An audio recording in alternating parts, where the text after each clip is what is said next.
Hi, I am advocate Jomol Arun.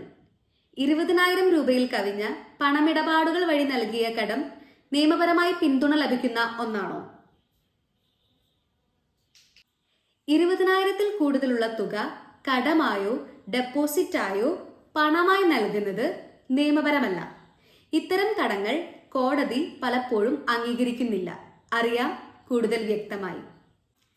Income tax act 1961 section 269 SS പ്രകാരം ഒരാൾക്ക് മറ്റൊരാളിൽ നിന്ന് 20,000-ൽ കൂടുതലുള്ള ലോണോ ഡെപ്പോസിറ്റോ പണമായി സ്വീകരിക്കാൻ പാടില്ല.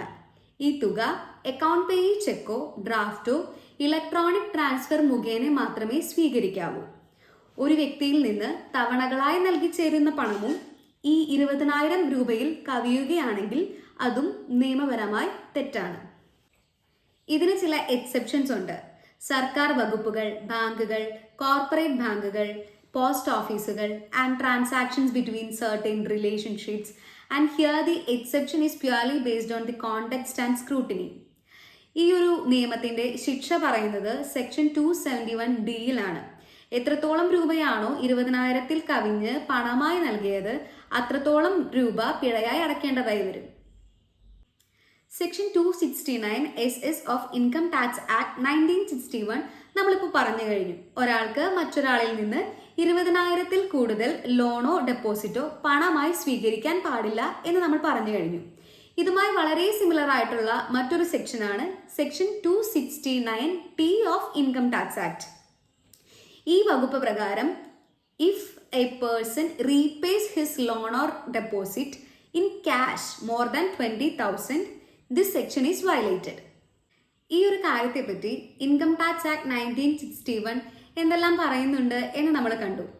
സിവിൽ കോടതികൾ എങ്ങനെയാണ് ഈ ഒരു കാര്യത്തെ നോക്കി കാണുന്നത് എന്നറിഞ്ഞാലോ?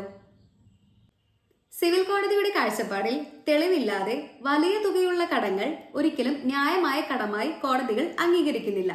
ഒരാൾ മറ്റൊരാൾക്ക് പണമായി വലിയ തുകയുള്ള കടം നൽകുകയും പിന്നീട് അത് തിരിച്ചു ലഭിക്കുവാനായി കോടതി മുഖാന്തരം കേസ് ഫയൽ ചെയ്യുകയും ചെയ്താൽ കോടതികൾ അത് തള്ളിക്കളയാൻ സാധ്യതയേറെയാണ്, പ്രത്യേകിച്ച് തെളിവുകളില്ലെങ്കിൽ. കഴിഞ്ഞ ജൂലൈ 25-ന് കേരള ഹൈക്കോടതിയുടെ വളരെ സുപ്രധാനമായ സമാനമായ ഒരു വിധിയുണ്ടായിരുന്നു.